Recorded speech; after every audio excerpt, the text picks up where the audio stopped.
ஹாய்ங்க, வாங்க குழிப்பணியாரம் சாப்பிட போகலாமா? இன்றைக்கி நம்ம எங்கே குழிப்பணியாரம் சாப்பிட வந்திருக்கோன்னு பார்த்தீங்கன்னா, நம்ம விகேபுரத்தில் உள்ள மூணலாம் பஸ் ஸ்டாண்டை ஒட்டி இருக்கக்கூடிய பணியார் கடைக்கு தாங்க. இங்கே எப்போவுமே சுட சுட குழிப்பணியாரம் போட்டு தந்துகிட்டே இருப்பாங்கங்க.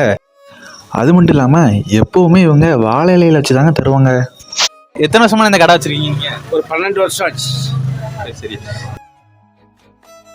4 ரூபான்னு கொடுக்கீங்களா பணியாரம்? இது எத்தனை வருஷமா 4 ரூபான்னு கொடுத்துட்ருக்கீங்க?